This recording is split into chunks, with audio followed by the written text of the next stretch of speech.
తెలంగాణ ఉద్యమ శ్వాస గాథ ఇన్నయ్యకు సముచిత స్థానం కోసం సమల ఆలోచనలు ఉద్యమ దిక్సూచికి న్యాయం. సో గాథ ఇన్నయ్య సార్ మీకు అందరికీ తెలుసు, తెలంగాణ ఉద్యమకారుడు. తెలంగాణ రాష్ట్రం ఏర్పడక ముందుకు 2014 కంటే ముందు మన రాష్ట్ర మాజీ గౌరవ ముఖ్యమంత్రి కల్వకుంట్ల చంద్రశేఖరరావుతో పాటు కలిసి అడుగులేసిండు. గాథ ఇన్నయ్య గారి లాంటి వాళ్ళ ఒపీనియన్ తీసుకొని ఒక మేనిఫెస్టో క్రియేట్ చేసుకొని నీళ్లు నిధులు నియామకాలన్న పేరుతోటి తెలంగాణ స్లోగన్ ముందుకు తీసుకెళ్లారు. సో అందులో గాథ ఇన్నయ్య గారి పాత్ర చాలా కీలకమైనది. కేసీఆర్తో పాటు వాస్తవాలు చెప్తాంటే కేసీఆర్ 70,000 పుస్తకాలను చదివినని కేసీఆర్ చెప్తాడు. సరే చదివిండా చదవలేదా అదొక అంశం అయితే, కానీ కేసీఆర్ జీవితాన్ని మొత్తం గాథ ఇన్నయ్య గారు కేసీఆర్ జీవితాన్ని మొత్తం చదివేండు. కేసీఆర్ ఎప్పుడు ఎట్లా అడుగులేస్తాడు, ఎట్లా ఎత్తుగాడేస్తాడు, ప్రజల్ని ఏ తరహాలో మోసం చేస్తాడు, మాలాంటి ఉద్యమకాలను ఎట్లా మోసం చేస్తూ ఉంటాడు, ఆయన పక్కనున్నోని ఏ తరహాలో వాడుకుంటా చెప్పి సో ఆయన జీవితం చరిత్ర మొత్తం ఆయన ఎత్తుగాడలు మొత్తం గాథ ఇన్నయ్య గారికి తెలుసు. అందుకే కాంగ్రెస్ పార్టీకి కూడా ఇంటర్నల్గా కొంత సపోర్ట్ చేసిండు. కేసీఆర్ ఈ తరహాలో ఎత్తుగడ వేసే అవకాశం ఉంటుంది, మీ ఈ తరహాలో కాస్త అప్రమత్తంగా ఉంటే మీ పార్టీ అధికారంలోకి వచ్చే అవకాశం చెప్పి ఇంటర్నల్గా చాలా సపోర్ట్ చేసిండు కాంగ్రెస్ పార్టీకి, ఎవరు అవునన్నా కాదన్నా. అందుకే ఒకానొక దశలో గాథ ఇన్నయ్య సార్ని కూడా పోలీసులు అక్రమంగా కిడ్నాప్ తరహాలో అరెస్ట్ చేసినారు. మీకు సెంట్రల్లో ఉన్న పార్టీకి కాంగ్రెస్ పార్టీలతోటి బీజేపీలతోటి మీకేం సంబంధం, వాళ్ళతో మీరెందుకు మాట్లాడుతారని చెప్పి ఈ తరహాలో ఇబ్బందులు పెట్టే పరిస్థితి కూడా మనం చూసాం. సో అయినా సరే ఇంటర్నల్గా సపోర్ట్ చేసుకుంటే పోయింది, ఎందుకంటే రాష్ట్రంలో ప్రజలు మార్పు కోరుకుంటారు.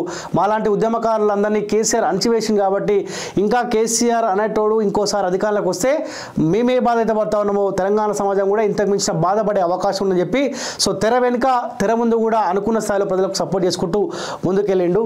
సో ఒక అంశం కనిపిస్తుంది, ఇన్నయ్యకు సముచిత స్థానం కోసం సమల ఆలోచనలు ఉద్యమ దిక్సూచికి న్యాయం అని చెప్పి ఒక అంశం కనిపిస్తుంది. ఖచ్చితంగా కాంగ్రెస్ పార్టీ గవర్నమెంటు ఆదుకోవాలి, అండగా ఉండాలి. సో ఒక మంచి స్థానాన్ని మీ గవర్నమెంట్లో కల్పించాల్సిన బాధ్యత ఉంటుంది. ఒకవేళ కనుక మీరు గాథ ఇన్నయ్య గారి కనుక మీ గవర్నమెంట్లో ఒక మంచి స్థానం కల్పిస్తే ఉద్యమకారులకు గౌరవం దక్కినట్టే. అందరికీ ఇవ్వాలని మేము అంటలేము, అందరికీ ఇవ్వబోవచ్చు కాక, కానీ ఎవరో ఒకరికి ఉద్యమకారులకు మీ గవర్నమెంట్లో అవకాశం ఇస్తే ఆ ఉద్యమకారుడికి ఆ ఉద్యమకారుల ఆవేదన తెలిసే అవకాశం ఉంటుంది, ఆ ఉద్యమకారుల ఆవేదనకు అనుగుణంగా సో ఆ ఉద్యమకారుడు పనిచేసే అవకాశం ఉంటుంది. ఆ తరహాలో గౌరవించుకోవాలని కూడా రిక్వెస్ట్ చేస్తూ ఉన్నాం కాంగ్రెస్ పార్టీ గవర్నమెంట్ కూడా. ఒక గాథ ఇన్నయ్య గారు అనే కాదు, చాలామంది ఉద్యమకారులు ఉన్నారు. తెలంగాణ రాష్ట్రం ఏర్పడక ముందుకు కీలక పాత్ర పోషించిన చాలామంది ఉద్యమకారులు రాష్ట్రం ఏర్పడిన తర్వాత వందలాది మంది ఉద్యమకారులు కనుమరుగైపోయినారు, వాళ్ళ కుటుంబాలు రోడ్ల మీద పడ్డాయి. అరే ఎందుకురా మేము తెలంగాణ రాష్ట్రంలో కీలక పాత్ర పోషించాం, ఎందుకు రాష్ట్రం ఏర్పడ్డదన్న ఆలోచనలు కూడా చాలామంది ఉద్యమకారులు ఉన్నారు. సో వాళ్ళ మనసులో ఇలాంటి ఆలోచన పోవాలంటే సో ఒక సముచిత స్థానాన్ని కాంగ్రెస్ పార్టీ కల్పించాల్సిన అవసరం ఖచ్చితంగా ఉంది. దగాబడ్డ బతుకులను అణచివేయబడుతున్న సమాజాన్ని చూసి ప్రాణత్యాగాలకు సైతం సిద్ధపడి అడవి బాట పట్ట పోరాట వీరుడు ఆయన. భూస్వామ్య కుటుంబంలో జన్మించి పాలేళ్ల జీతాలు పెంచాలని తన సొంత తండ్రి మీదే తిరుగుబాటు చేసిన ధీరుడు ఆయన. పోరుబాటులో చేతిని కోల్పోయి ఇంటి బాట పట్టిన ఇన్నయ్యను దగాపడుతున్న తెలంగాణ తట్టి లేపింది. దగాబడ్డ తెలంగాణకు అక్షర రూపంతో పాటు ఉద్యమ రూపం తీసుకొచ్చి తన మిలిమెంట్ నేపథ్యాన్ని మలిదశ ఉద్యమానికి దిక్సూచిగా మలిచాడు గాథ ఇన్నయ్య. ఉద్యమ ఉధృతానికి ఎన్నో సూచనలు రచనలు సలహాలు చేశాడు. రాష్ట్ర సాధన అనంతరం ఉద్యమ పార్టీ కాస్త ఫక్తు రాజకీయ పార్టీగా మారిన అధికారం చేపట్టిన నేపథ్యంలో ఎప్పటికప్పుడు పరిపాలన జరుగుతున్న నియంతృత్వ పోకడను వ్యతిరేకిస్తూ తన గళాన్ని వినిపించాడు. ఉద్యమ కార్యాచరణతో సైతం వ్యతిరేకించాడు. అదే సమయంలో ఒంటి చేత్తో సమాజ సేవకు అంకితమయ్యాడు. వందలాది అనాథ బిడ్డలకు దేవుడయ్యాడు.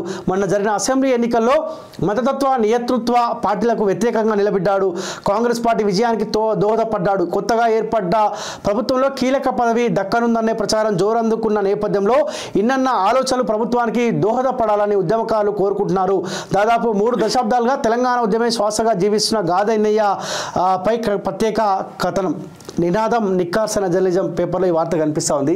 సో ఇలాంటి వాళ్ళ గురించి మెయిన్ పెద్ద పెద్ద పత్రికలు అని చెప్పుకుంటున్న ఏ పత్రికలో ఇలాంటి వాళ్ళ గురించి రాయరు, రాష్ట్ర వాళ్ళకి ఇబ్బంది అవుతుందని చెప్పి రాయరు. సరే గాథ ఇన్నయ్య సారు తెలంగాణ రాష్ట్రంలో కీలక పాత్ర వచ్చిన తర్వాత మార్పులో కీలక పాత్ర ఎవరెవరన్నా కాదన్న వాసం.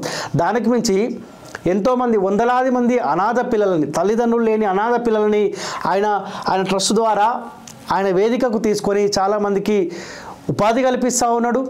చాలామందికి విద్యని ఏ కుటుంబాలకైతే దూరమయ్యి వాళ్ళు రోడ్ల మీద పడుతున్న చాలామంది పేద బిడ్డలని సో ఆయన దగ్గరికి తీసుకొని వాళ్ళకి చాలామంది విద్యను అందిస్తూ ఉన్నాడు, చదివిస్తూ ఉన్నాడు ట్రస్ట్ ద్వారా.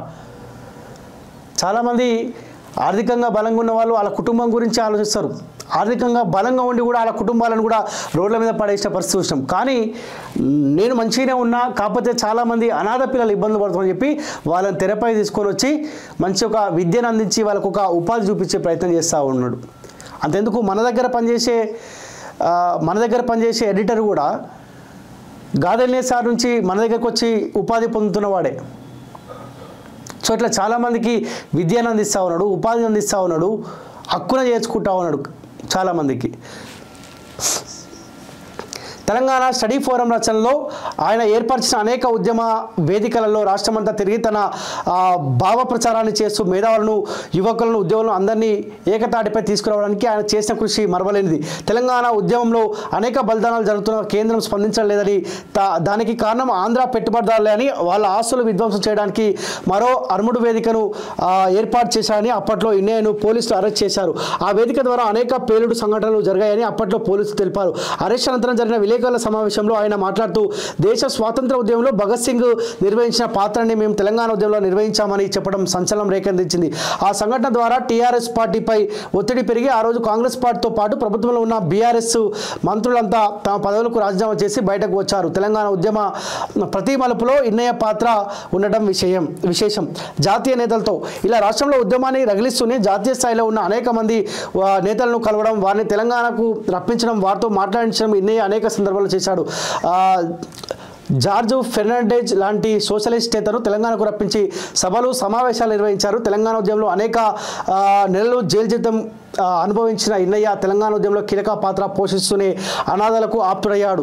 అనాథలకు అండగా వరంగల్ జిల్లా జాఫర్ఘట్లో అతిపెద్ద అనాథాశ్రమాన్ని ఏర్పాటు చేసి వందలాది మంది అనాథాలను చేరదీసి వారిని జీవితంలో ఉన్నతంగా స్థిరపడ చేశాడు. అందుకోసం తన తాతల తనల నుండి వచ్చిన ఆస్తులను కూడా త్యాగం చేశాడు. ఆయన ఆశ్రమంలో పెరిగిన విద్యార్థులు నేడు లాయర్లుగా, ఇంజనీర్లుగా, ప్రభుత్వ ఉద్యోగులుగా, అధ్యాపకులుగా సెటిల్ అవుతున్నారు.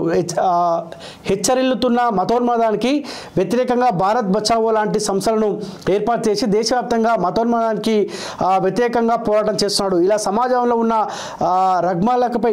రుగ్మలకపై పోరాటం చేస్తున్న ఎంతోమంది అనాథలకు తండ్రిగా మారాడు. తెలంగాణ ఉద్యమానికి గాదె ఇన్నయ్య రచించిన దగాపడ్డ తెలంగాణ పుస్తకం ఒక గైడ్ లాంటిది. తెలంగాణ అన్యాయానికి గురవుతున్న ప్రతి రంగానికి సంబంధించిన లెక్కలని ఈ పుస్తకంలో లభిస్తున్నాయి. ఇన్నయ్య ఆధ్వర్యంలో 1997లో భువనగిరిలో జరిగిన సదస్సు తెలంగాణ కాంక్షించే మేధావులందరినీ ఏకం చేసింది. తెలంగాణ రాష్ట్ర ఆకాంక్షను అగ్గి రాజేసింది. అదే సంవత్సరం తెలంగాణ స్టూడెంట్స్ యూనియన్ ఏర్పాటు చేసి ఇన్నయ్య యూనివర్సిటీలన్నిటికీ ఉద్యమ ఆకాంక్షను వ్యాప్తి చేశారు. 1997 నుంచి 2001 వరకు తెలంగాణ స్టడీ ఫోరం ఆధ్వర్యంలో అనేక రచనలు ఇన్నయ్య కలం నుండి వెలువడ్డాయి. అలాగే తెలంగాణ స్టూడెంట్స్ యూనియన్ నుండి అనేక ఉద్యమాలు జరిగాయి. ఓ పక్క రచనలు, ఉద్యమాలు చేస్తూనే నాటి తెలంగాణ రాష్ట్ర సమితి మాజీ సీఎం చంద్రశేఖరరావుతో అనేక సార్లు చర్చలు జరిపి ఆయన తెలంగాణ ఉద్యమం వైపు మరలించారు. ఇప్పుడు ఇలాంటి వాళ్ళు చాలామంది కేసీఆర్ని ఉద్యమం వైపు ఎట్లా ముందుకెళ్ళాలి, ఎట్లా ప్రజల్ని తమ వైపు మలుచుకొని చెప్పి ఇలాంటి వాళ్ళు చాలామంది సూచనలు చేస్తే కేసీఆర్ ఎట్లా మలుచుకుండు, సాగు నోట్ల తలకాయ పెట్టి ఇప్పుడు ఈ కుటుంబం కూడా అదే చెప్తుంది, అరే మా అయ్య కొట్లాడుతున్న తెలంగాణ వచ్చి. కాకపోతే మీ అయ్య తెరపైకి రానికి ఇంతమంది కారకులు. గాదె ఇన్నయ్య లాంటి వాళ్ళు చాలామంది ఉన్నారు కేసీఆర్ అనే వ్యక్తి తెరపైకి రానికి. వీళ్ళ సూచనలే ఆయన ఒక బలమైన అస్త్రంగా తీసుకొని ముందుకెళ్ళింది అంతే. కేసీఆర్ ఉద్యమకారుడు, లీడర్ పాత్ర వహించిన ఎవడు కాదనట్లే. కాకపోతే తెర వెనుక వీళ్ళందరూ సపోర్ట్ చేయడం వల్లనే ఒక లీడర్ తరహాలో ఆయన తయారయ్యిండు. 2 సార్లు రాష్ట్రాన్ని ముఖ్యమంత్రి అయ్యిండు, పేద ప్రజల రక్తాన్ని దాగిండు. నిర్మాణంలో వదిలేసి ఆ పార్టీలో ప్రజాస్వామిక లక్షణాలు లేవని పక్కకు తొలిగాడు. తెలంగాణ రాష్ట్ర పార్టీ పేట మరో ఉద్యమ ఆకాంక్షను ఏర్పాటు చేసి ప్రజల్లో విస్తృత ప్రచారం నిర్వహించారు. తెలంగాణ రాష్ట్రం కోసం అనేక ధర్నాలు, రాస్తారోకాలు, ఆమరణ నిరాహార దీక్షలు సైతం ఇన్నయ్య ఆధ్వర్యంలో జరిగాయి. కాంగ్రెస్ గెలుపులో ఇన్నయ్య మొన్న జరిగిన అసెంబ్లీ ఎన్నికల్లో తెలంగాణ రాష్ట్ర సమితి ప్రజా వ్యతిరేక విధానాలకు పాల్పడుతుంది ధ్వజమెత్తు బీఆర్ఎస్ ఓటమికి ప్రధాన కారకుడు అయ్యాడు. కాంగ్రెస్ ఎన్నికల్లో గెలవడానికి ఎంతో దోహదపడ్డాడు. ఇలా తెలంగాణ ఉద్యమాన్ని రాజేసి రాష్ట్ర ఏర్పాటుకు ముఖ్య భూమిక వహించిన ఇన్నయ్య మరోపక్క సామాజిక బాధ్యత చేస్తూ వందలాది అనాథలను భావి భారత పౌరులుగా తీర్చిదిద్దుతున్నారు. ఇన్నయ్యకు నేటి కాంగ్రెస్ ప్రభుత్వం కీలక పదవి ఇవ్వనుందని వార్తలు వెలువడుతున్నాయి. ఇలాంటి గొప్ప వ్యక్తికి ఏ పదవి ఇచ్చినా ఆ పదవి ఇచ్చిన పార్టీకే వన్నె తెస్తుంది అనేది నిజమైన ఉద్యమకారుడికి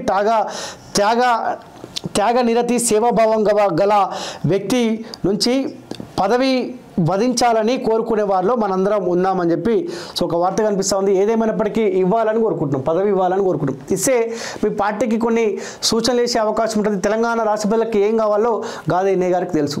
కానీ మీ పార్టీలో కూడా ఒక పదవి కనుక ఇచ్చినారనుకో, గౌరవించుకున్నారనుకో, సో మీ పార్టీ కూడా ఇంకా ప్రజల్లో గౌరవం పెరిగే అవకాశం ఉంటుంది. ఉద్యమకాలను కాపాడుకున్న పార్టీ కాంగ్రెస్ పార్టీ అనే ఒక పేరు ప్రజల్లో ఇంకా బలంగా వెళ్ళే అవకాశం ఉంటుంది.